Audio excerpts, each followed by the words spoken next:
잔치에 대해서 두 번째 설교입니다. 예수님께서는 이 땅에 육신의 몸을 입으시고 수많은 기적과 많은 사역들을 이루셨습니다. 사도 요한은 그 예수님의 지상 사역에 대해 기록을 하면서 본서의 마지막 장인 21장의 마지막 절에서 예수께서 행하신 일이 이외에도 많으나 만일 낱낱이 기록된다면 이 세상이라도 이 기록된 책을 두기에 부족할 줄 아노라 라고 말하고 있습니다. 예수께서 가르치신 말씀과 행하신 기적들을 다 기록해서 보관하려면 이 세상이라도 부족하다는 말입니다. 그렇게 많은 기적과 사건이 있었다는 말이기도 한데요. 그런데 요한은 그 많은 기적 가운데 요한복음의 7개의 기적을 그것을 표적으로 선택해서 우리에게 알려주고 있습니다. 이 선택된 7개의 표적, 사인을 통해서 이 표적들은 단순히 신기한 기적을 보여주는 것이 아니라 이는 모두 하늘이 열리는 사건이었다고 지난주에 제가 말씀을 드렸습니다. 이 말은 하나님의 주권적인 역사로 인해서 하나님과 우리 인간의 관계가 재확립되는 그러한 징조를 상징하는 것이기도 합니다. 이러한 사실은 예수 그리스도의 죽음과 부활을 통해서 하늘이 열리고 죄로 인해 막혔던 하나님과 인간의 관계, relationship이 온전히 회복될 것을 우리에게 알려주는 겁니다. 하나님은 예수 그리스도를 통해 인자 위에 하늘이 열리고 하나님의 백성들에게 하늘의 생명력이 부어지게 되는 그러한 말씀, 새 생명을 주시는 거예요. 곧 말씀이 육신이 되어서 오신 로고스, 그 복음을 설명하기 위해 그리스도의 표적을 세상에 보여주심으로 예수 그리스도의 신성을 나타내시는 겁니다. 가나안 혼인잔치의 그 기적이 바로 그 중에 하나로 주께서 세례를 받으신 후에 처음으로 이 땅에서 기적을 행하여 표적을 보인 사건입니다. 사도 요한이 이 복음서를 기록할 당시에 교회 사적으로는 영지주의라는 이단이 일어나서 초대교회를 매우 혼란스럽게 만들 그러한 시기였습니다. 지난 시간에 그 요한복음서가 쓰여진 배경을 제가 설명드리면서 그 당시는 헬라적 철학 사상, 즉 플라톤의 그 이원론의 사상 구조와 유대교적 사고 방식이 요한복음서에 잘 나타나고 있다고 말씀드렸습니다. 그 이유는 당시 디아스포라로 사방으로 흩어져 살던 유대인들이 헬라의 사상과 그러한 문화 속에서 살고 있었기 때문에 그들의 생각하는 것이나 그들이 알고 또 복음을 이해하기 위해서는 그들의 가지고 있는 사상에 맞춰서 복음을 설명했어야 했습니다. 그래서 그들의 이해를 돕기 위해서 헬라적인 그러한 사상과 단어들을 요한복음에 차용하여서 기록을 하였던 겁니다. 그런데 이러한 헬라의 이원론적인 철학 사상이 계시록에 나타나는 초기 그리스도교의 이단으로 취급되었던 이 영지주의를 발생케 한 배경이 되기도 했다는 겁니다. 그래서 신약 성경에 보면 초기 그리스도인들을 가장 미혹하는 신앙의 형태가 바로 영육 이원론의 영지주의자, 다시 말해서 이 영지주의가 그 당시에 만연했음을 우리가 볼 수 있습니다. 그래서 요한은 요한이서 1장 7절에서 말하기를 미혹하는 자가 세상에 많이 나왔나니 이는 예수 그리스도께서 육체로 오심을 부인하는 자라. 이런 자가 미혹하는 자요 적 그리스도니라고 기록하고 있습니다. 진리와 사랑은 그리스도인이 갖추어야 할 기독교의 가장 중심적인 요소로서 이를 부인하거나 거부하는 자들은 곧 미혹하는 자며 적 그리스도들입니다. 예수 그리스도께서 육체로 이 땅에 성육신하셨다는 이 진리를 부인하는 자는 성도를 미혹하는 자요 그리스도를 대적하는 자라고 말하는 것입니다. 그래서 예수님께서도 요한계시록에서 여러분들 소아시아의 7교회 들어보셨죠? 그 7교회에 주시는 계시의 말씀 중에서 이 영지주의에 대하여 책망하시며 경고하셨습니다. 니골라당이라는 말이 성경에 나옵니다. 니골라당. 요한계시록 2장 6절을 보시면 그 중에 에베소 교회에 주시는 말씀입니다. 오직 내게 이것이 있으니 내가 니골라당의 행위를 미워하는도다. 나도 이것을 미워하노라 하고 예수님께서 말씀하십니다. 여기서 말하는 니골라는 그때 새로운 교리를 세워서 그 교리를 따르는 무리들과 한 당파를 형성하였는데 초대교회에서 이들을 가리켜 니골라당이라 이름 불러 전해져 오고 있습니다.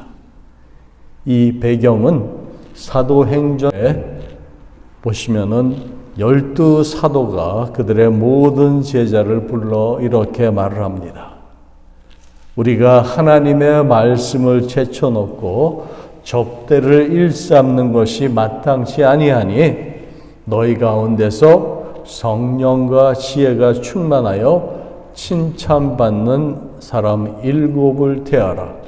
곧 7을 뽑으라는 얘기예요. 그래서 7 집사를 세우는 그 이야기가 나옵니다.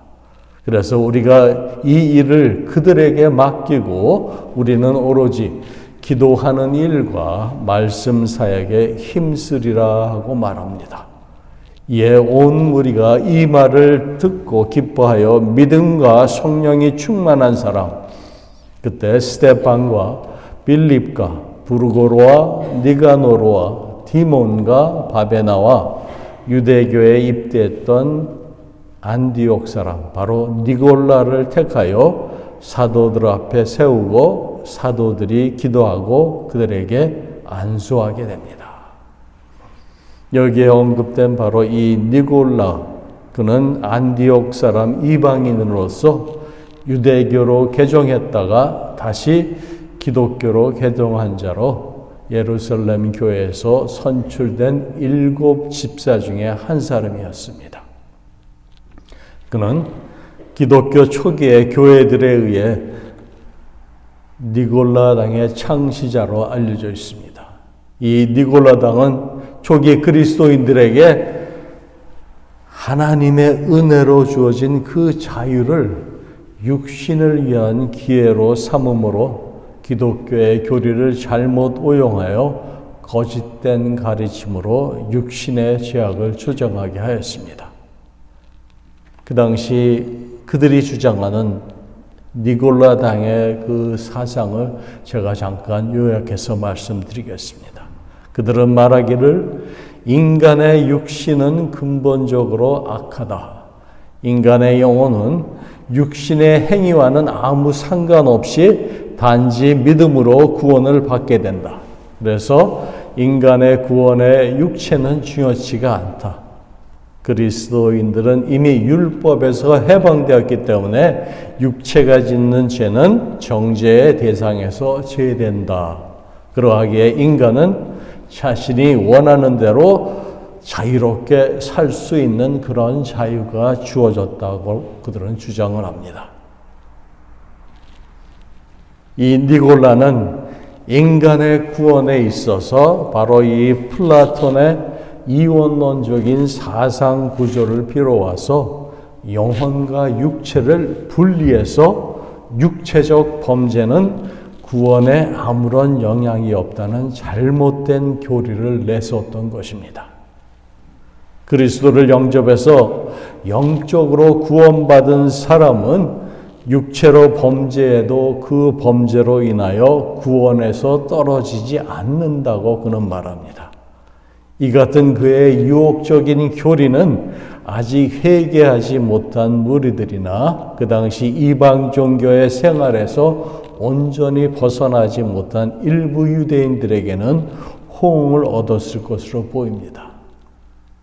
그러나 이 교리는 영혼과 육체를 따로 분리하여 말씀이 육신이 되신 그리스도의 성육신을 부인하는 사단의 교활한 유혹에 함정이 도사리고 있는 이단적인 교리입니다. 다시 말씀드리자면 이는 구원받은 사람이라면 음행죄나 우상 숭배죄를 범해도 그것이 그 사람을 구원에서 떨어뜨릴 수 없으며 이방인 중에 혹 음행이나 우상을 섬기는 일을 계속하고 있어도 예수를 믿고 구원을 얻을 수 있다는 잘못된 주장입니다. 니골라당은 육신의 충동을 절제하지 아니하고 쾌락에 자신들을 내던진 잘못된 그리스도인들을 일컫는 이름입니다. 여러분, 행함이 없는 믿음은 죽은 믿음입니다. 우리가 하나님과 교제를 갖게 된 것은 성령을 통해서 하나님께서 우리에게 새 생명을 주셨어요. 그것이 구원의 가장 시작이고 근본입니다. 그런 영적인 관계를 통해서 우리가 가지고 있는 육신이 그 말씀에 순종하면서 그 믿음을 수행해야 합니다. 그래서 우리 인간은 영과 육이 분리될 수 없는 그러한 존재라는 거예요. 근데 지금 니골라당은 영적인 것과 육적인 것을 분리를 해서 너희는 이미 구원을 받았으니 육적으로 아무런 죄를 범해도 구원에는 아무런 영향이 미치지 않는다고 지금 얘기하는 거예요. 그러기에 계시록 2장 14절과 16절에 보면 예수께서 그 7교회 중에 하나인 버가모 교회에 주시는 계시의 말씀 중에 이렇게 말씀하십니다. 잘 들어보세요. 그러나 내게 두어 책망할 것이 있나니 거기 내게 발람의 교훈을 지키는 자들이 있도다. 발람이 발락을 가르쳐 이스라엘 자손 앞에 걸림돌을 놓아 우상의 제물을 먹게 하였고 또 행음하게 하였느니라. 이와 같이 너희에게도 니골라당의 교훈을 지키는 자들이 있도다. 그러므로 회개하라.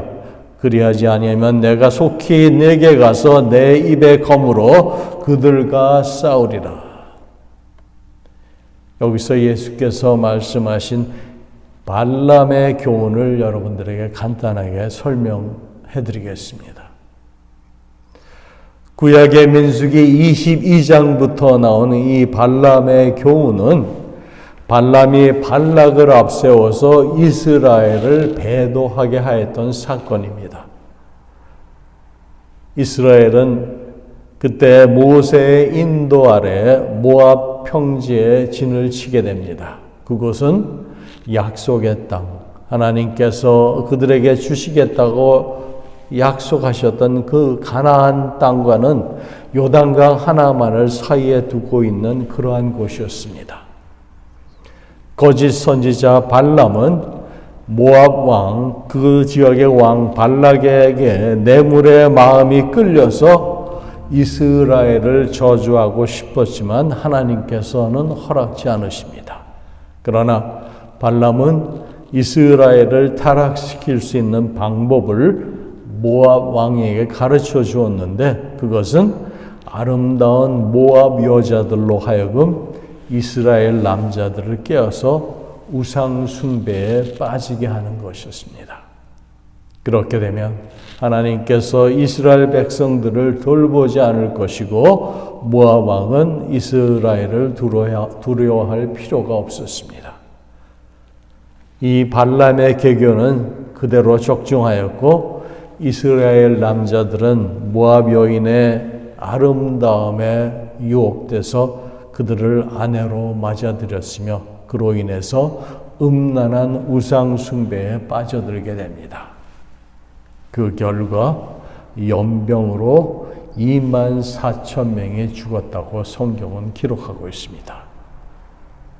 발람은 하나님의 뜻을 거역할 수 없다는 것을 알면서도 발락에게 간교하게 사주하여서 이스라엘 백성이 우상 숭배하고 행음하도록 하여 그들 스스로 하나님의 진노를 얻어 징계와 저주를 받도록 하였던 그러한 사건을 예수님께서 여기서 이 교훈을 말씀을 하시면서 버가마 교회에 주셨던 말씀으로 발람이 발락을 가르쳐 이스라엘 자손 앞에 걸림돌을 놓아 우상의 제물을 먹게 하였고 또 행음하게 하였느니라 이렇게 말씀하시는 거예요. 이처럼 너희 중에 발람의 교훈을 지키는 자들이 있다고 책망하시면서 그러므로 회개하라. 그리하지 않으면 내가 내게 속히 가서 내 검으로 그들과 싸우리라고 말씀하신 것입니다. 이 발람의 교훈은 니골라 당의 행위와 같은 것으로서 하나님의 백성들에게 올무를 놓아서 그들로 하여금 믿음에서 떠나 죄악의 길로 잘못된 길로 인도하여 그들을 멸망케 하는 것입니다. 이는 확실히 하나님의 백성들로 하여금 잘못된 가르침으로 범죄의 길로 이끄는 사단의 유혹이 아닐 수 없습니다.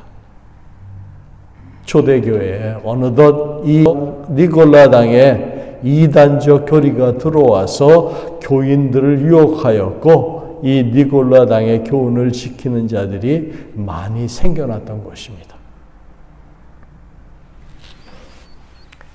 그러나 초대 에베소 교회는 이렇게 자칭 사도라고 하는 이러한 거짓 선지자들의 거짓을 구별할 필요성이 있음을 그들은 알고 있었습니다. 그들은 그리스도의 성육신을 부인하는 이들의 내적 도전들이 많았으나 에베소 교회는 그리스도의 이름을 붙잡고 복음에 확고히 있어서 그리스도에 대한 자신들의 신앙을 굳게 시켰습니다.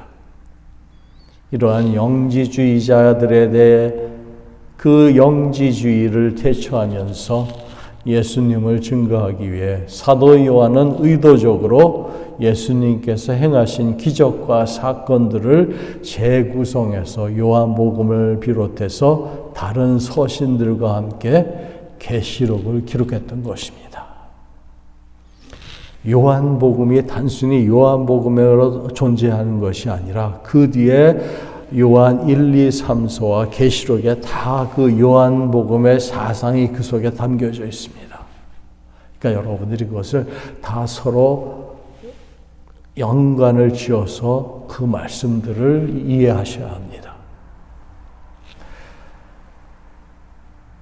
그래서 제가 계시록의 말씀들을 인용해서 그 당시에 만연했던 그 이단적인 영지주의에 대해서 예수님께서 그 당시 마지막 계시로 소아시아에 준 7교회의 계시를 통해서 앞으로 그 영지주의는 지금도 존재하고 있습니다. 새로운 모습으로 언제 어느 때 교회 안으로 그러한 이단 사상이 들어올지 몰라요. 그러니까 여러분들이 항상 깨어서 하나님의 말씀에 올바로 서야 합니다. 이제 주연절의 그 절기를 마치면서 이제 결론적으로 제가 말씀을 드립니다. 이제 우리가 앞으로 성탄절 시즌과 새해가 맞아오면서 세상적인 어떤 셀러브레이션보다는 기독교의 그러한 탄력에 의해서 교회에서 지키는 그 절기가 성탄절과 새해를 맞이하는 그 절기는 우리가 주연절이라는 걸 여러분들이 기억하시기 바랍니다. 주연절은 영이신 하나님께서 우리 가운데 육신으로 오신 거예요. 이 세상에 그리스도의 탄생과 그리고 그 후에 예수님이 세례를 받음으로 이제 당신의 공생애를 시작하시면서 하나님께서 우리 인간의 모습으로 우리 가운데 오셔서 같이 사시면서 가르침을 주시고 하나님 나라에 대해서 말씀하시면서 이제 내가 이 땅에 있으면서 너희들과 함께 거하셨던 그 구약시대에 성막에 존재하셨던 그 하나님이심을 예수께서 증거로 보여주시는 겁니다. 그러시면서 이제 주연절의 마지막 그 첫 번째 기적이신 갈릴리 혼인잔치의 사건이 바로 오늘 말씀입니다. 예수님은 물로 포도주가 되게 하셨고 다시 한번 그분의 영광을 나타내신 겁니다. 그래서 2장 11절로 예수께서 이 처음 표적을 갈릴리 가나에서 행하여 그 영광을 나타내심에 제자들이 그를 믿으니라 라고 기록하고 있습니다. 요한복음은 1장 1절에서 언급했듯이 태초에 말씀이 계시니라 라고 기록하면서 이 말씀은 곧 하나님이라고 말하고 있습니다. 이어서 이 말씀이 육신이 되어 우리 가운데 오셨다고 합니다. 바로 성육신 사건입니다. 하나님이 인간의 몸을 입고 이 땅에 오셨다는 말입니다. 하나님은 말씀으로 모든 만물을 창조하셨습니다. 그래서 요한복음은 변화, 곧 새로운 창조를 말씀에 초점을 맞춰서 그 말씀을 강조하고 있습니다. 하나님께서 말씀으로 세상을 창조하셨습니다. 근데 그 말씀이 육신이 돼서 세상에 오신 분이 누구죠? 바로 예수 그리스도 아닙니까? 곧 예수 그리스도는 창조주 하나님이라는 말씀이에요. 하나님이 창조하신 그 만물이 에덴 동산의 원죄로 말미암아 그 모든 것이 타락하여서 멸망받게 되었을 때 이를 구원하기 위해서 예수께서 인간의 몸을 입고 이 땅에 오셨다는 겁니다. 하나님께서 물질적인 육신, 곧 사람의 몸을 입고 이 세상에 오신 것입니다. 그래서 에피파니, 이 성육신 사건은 다른 표현으로는 변형, 변화를 말하고 있습니다. 본문 말씀에 물이 변하여 포도주가 되었다고 말합니다. 이것 또한 변화입니다. 본서 3장에는 예수님과 니고데모의 만남이 나오고 이 니고데모가 거듭남에 대해 묻습니다. 예수님은 그를 향해 물과 성령으로 거듭나야 한다고 말하고 있습니다. 이것도 변형이고 변화입니다. 가나의 혼인잔치에서 예수께서 물을 포도주로 변하게 하는 기적을 일으키셨는데 이를 단지 물이 변하여 포도주가 되었다는 결과에만 주목하면 안 됩니다. 이 기적이 어떻게 일어날 수 있었는가? 왜 이런 기적이 일어났는가에 우리는 주목해야 합니다. 사도 요한이 가나의 혼인잔치에서 물이 포도주로 변하는 사건을 예수께서 일으키신 기적 가운데 가장 먼저 기록한 것은 예수님을 만나면 물이 포도주로 변하는 것처럼 우리 인생이 변한다는 것을 간접적으로 시사하는 겁니다. 다시 말씀드릴게요. 예수님을 만나면 물이 포도주로 변하는 것처럼 우리 인생, 우리 영혼이 변화된다는 것을 간접적으로 요한은 시사하는 겁니다. 이제 제가 그 말씀을 풀어서 설명을 드리겠습니다. 우리 그리스도인들이 예수님의 말씀과 그 말씀에 순종하는 그러한 삶을 통해서 평강과 감사의 마음으로 우리의 영혼이 바뀝니다. 우리의 모습이 변화된다는 것을 말하는 것입니다. 죽을 수밖에 없었던 우리의 영혼이 예수 그리스도의 은혜로 말미암아 이제는 새로운 생명을 얻게 되고 그 마음속에 평강과 감사의 마음이 생긴다는 거예요. 그것을 가나 혼인잔치에 실제로 일어난 사건들을 통해서 제가 말씀을 드립니다. 지난주에 이어서 가나의 혼인잔치가 이어지는 가운데 포도주가 떨어졌습니다. 그런 사실을 알게 된 마리아가 예수께 와서 포도주가 떨어졌다고 말합니다. 이 말은 예수께서 이 문제를 해결해 주었으면 좋겠다는 뜻을 전하는 것이기도 합니다. 예수님은 여자야 나와 이 문제가 무슨 상관이 있습니까? 내 때가 아직 이르지 않았습니다. 라고 말씀하셨습니다. 그럼에도 불구하고 마리아는 그 집 하인들에게 뭐라고 말합니까? 너희들은 예수가 무슨 말씀을 하시든지 그대로 하라고 지시합니다. 이후에 예수께서 하인들에게 말하기를 항아리에 물을 채우라고 하십니다. 하인들은 6개의 돌 항아리에 물을 가득 채웠습니다.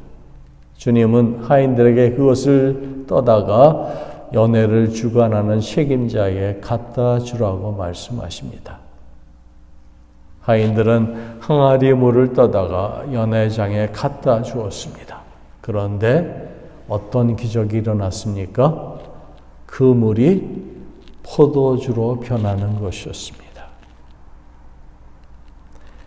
연회장은 포도주 맛을 보고 깜짝 놀랍니다.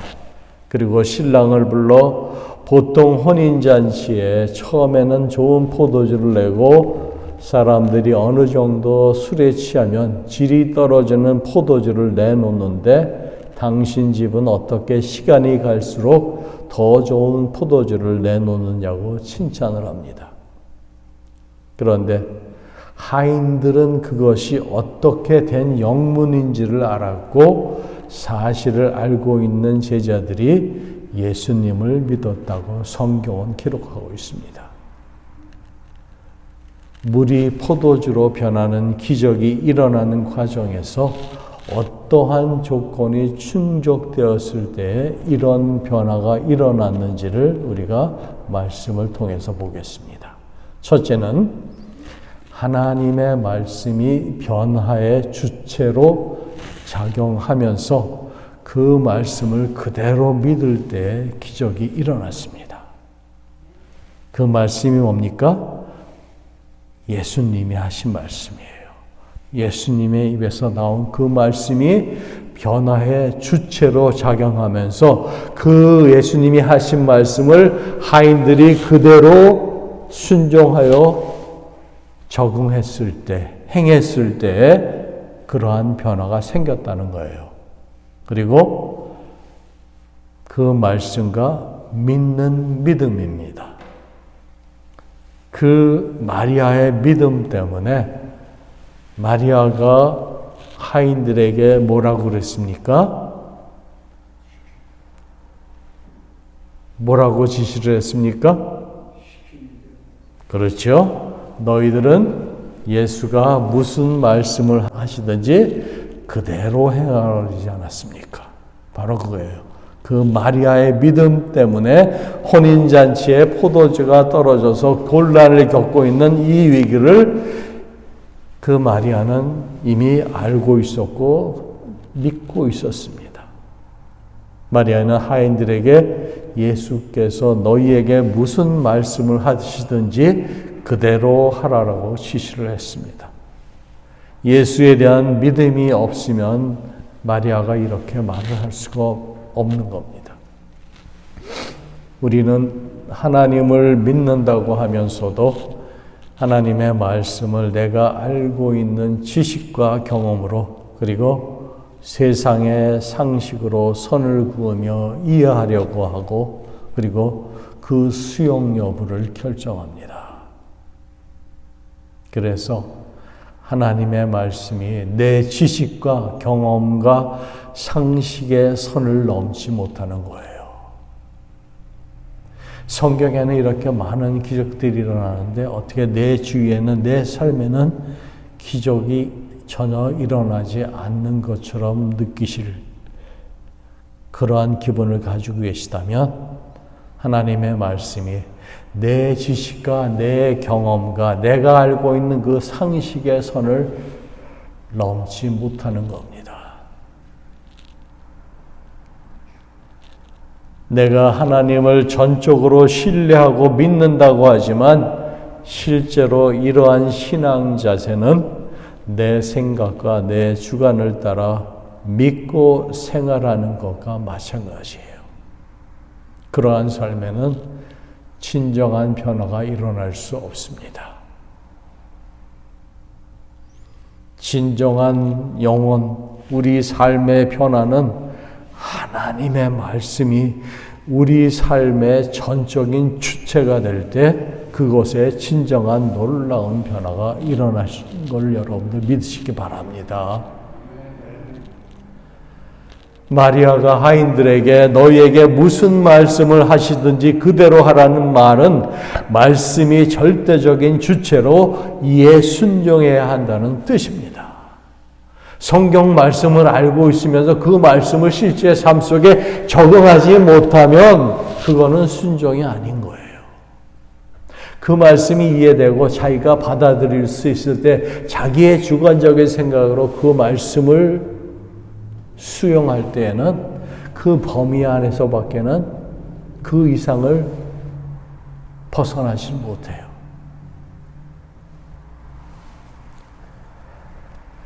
지금은 하나님의 말씀이 나에게 손해가 되는 것 같기도 하고 더 힘든 일인 것 같기도 하고 어리석어 보여도 하나님께서 그렇게 말씀하시고 그렇게 하라고 하면 그 말씀에 아멘으로 응답하며 순종할 때에 우리 속에 진정한 변화가 시작되는 겁니다. 우리의 힘과 능력으로 영원한 생명과 행복을 만들 수 있다면 예수님은 우리에게 오실 필요가 없는 그러한 분이셨어요. 하나님께서 우리에게 예수님을 보내주심은 그분을 통해서만이 진정한 참 생명과 사랑과 그리고 행복을 얻을 수 있기 때문입니다. 아멘. 물이 변하여 포도주가 되는 그 변화의 또 하나의 조건은 하인들의 순종입니다. 예수님께서 물을 항아리에 가득 채우라고 명령했을 때 그들은 6개의 항아리에 물을 채웠습니다. 물이 귀한 그러한 사막 지역에서 6개의 항아리에 물을 다 채우는 것은 쉽지가 않습니다. 그런데 하인들이 항아리에 물을 채우라는 예수님의 말씀을 듣고 순종할 때 대충 하지 않았다는 것을 보여주는 기절이 오늘 본문 말씀에 있습니다. 7절 말씀 보세요. 7절 말씀 보시면 예수께서 그들에게 이르시되 항아리에 물을 채우라 하신즉 아기까지 채우니라고 기록하고 있습니다. 이 말이 뭡니까? 물을 채우는 게 아기. 끝까지 채웠다는 것은 항아리 입구까지 찰랑찰랑하게 가득 채웠다는 말입니다. 만약에 불수종하는 마음으로 행하는 하인들이었다라면 대충해서 어느 정도까지만 채웠을 것입니다. 하인들이 아기까지 채웠다는 것은 그들이 긍정적이고도 적극적으로 순종했다는 말이에요. 하인들은 물을 떠다가 그리고 연회장에 갖다 주라는 말을 듣고 또한 그대로 행했습니다. 그런데 그 물이 포도주로 변한 것입니다. 하인들은 포도주가 떨어진 그러한 잔치 분위기와 이것을 관리하는 연회장과 주인의 마음이 어떠한지를 잘 알고 있었습니다. 만약 포도주를 원하는 그들에게 물을 떠다 준다면 그들에게 어떤 결과로 돌아올 것인가를 그들은 잘 알고 있었습니다.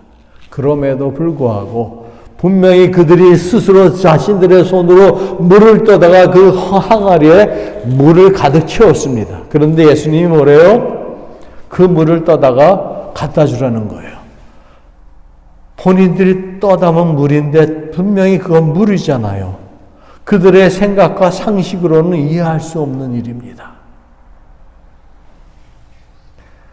예수님의 명령이 자신들의 이성과 판단을 넘어선 그러한 말씀이지만 그들은 어떻게 했습니까?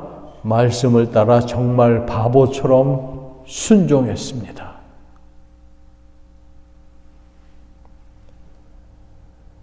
정말 바보처럼 순종했어요. 하인이기 때문에 그랬을까요? 그럴 수도 있습니다. 하지만 본인들이 분명히 물을 갖다가 담았는데 그 물을 떠다가 주라는 것은 그들로서는 이해하기 힘든 겁니다. 그런데 마리아의 말대로 예수님이 하라 하시는 그 말씀대로 그대로 행하라는 그 말씀에 순종해서 그들은 그대로 떠다 줄 때 그 물이 포도주로 바뀌었다는 거예요.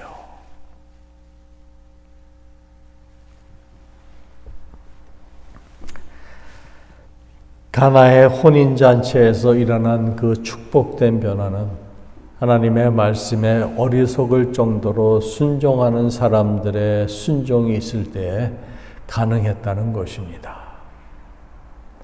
하나님의 놀라운 역사는 늘 순종하는 사람들을 통해서 일어납니다. 9절에 보면 우리 9절 말씀 보세요. 연회장은 물로 된 포도주를 맛보고도 어디서 났는지 알지 못하되 물도온 하인들은 알더라라고 말하고 있습니다. 그렇죠? 그 물을 떠온 하인들은 그 물이 어디서 났는지를 알고 있습니다. 이 포도주가 어떻게 해서 생긴지를 그 하인들은 알고 있었다고 성경은 말하고 있습니다. 하나님의 은혜는 받는 사람만이 압니다. 그래서 그 은혜를 받는 사람은 늘 말씀에 순종하는 사람입니다. 하나님의 말씀에 순종하실 때 주시는 그 은혜는 받는 사람에게는 물이 포도주가 되는 기적인 걸 여러분들 믿으시기 바랍니다. 그것이 바로 변화의 기적이고 우리의 삶이 변하는 기적이라는 거예요. 사랑하시는 성도 여러분, 사도 요한은 하나님 말씀에 믿음으로 순종하는 사람들에게 일어나는 표적을 통해서 예수, 그분이 곧 말씀이 육신이 되어 오신 그리스도임을 지금 우리에게 보여주고 있는 것입니다. 그리고 우리 영혼의 변화를 위해 말씀에 순종하는 삶을 살아갈 것을 촉구하시는 거예요. 다른 사람의 변화를 요구하기보다 먼저 우리가 스스로 변화되어서 가나의 혼인잔치처럼 기쁨이 충만한 우리 주님이 늘 함께 하시는 복되고 행복한 우리 교회가 가정을 만들어 가시기를 주님의 이름으로 축원합니다. 아멘. 기도하시겠습니다. 성령 하나님, 가나 혼인잔치에 우리 주님께서 참석하셔서 물이 포도주가 되는 놀라운 역사를 통해서 이 아침에 또 우리에게 영적인 가르침을 주셨습니다. 창조의 하나님께서 우리에게 새로운 영혼을 허락하시고 새 생명을 주심으로 죽을 수밖에 없었던 우리들이 이제 새 생명을 가지고 변화하는 삶을 살 수 있도록 물이 포도주가 변하는 그러한 역사가 우리의 삶 가운데 일어날 수 있도록 주께서 함께하여 주시옵소서. 늘 성령으로 우리 가운데 임재하셔서 그 말씀으로 또한 충만케 하셔서 그 말씀에 순종하며 그 말씀을 행하는 자들로 주여 저희들을 인도하여 주시옵소서. 그리하여 하나님의 이 놀라운 구원의 역사를 다른 이들에게도 전하는 증인의 삶들이 될 수 있도록 주께서 함께 하시길 원합니다. 이 시간 또한 주님께 간절히 간구하옵기는 오늘 이곳에 함께 참석하지 못한 주의 사랑하는 권속들을 위하여 기도합니다. 어느 곳에 있든지 늘 그들을 아버지 하나님 기억하시고 그들의 이름을 부르시며 아버지 기도할 수 있게 하시고 그들을 부르시는 하나님의 은혜가 그들 영혼 가운데 있기를 간절히 우리가 한 마음으로 기도드리오니 저희들의 기도를 들으시고 응답하여 주시옵소서. 저희들의 모든 소원하는 것들 또한 문제들 또 어려운 상황과 형편들을 위하여 기도하는 영혼들의 그 기도와 간구를 들으시고 주께서 다 이루시고 또한 응답하여 주시옵소서. 오늘도 예배 가운데 함께 하시는 예수님의 이름으로 감사하며 기도드리옵나이다. 아멘.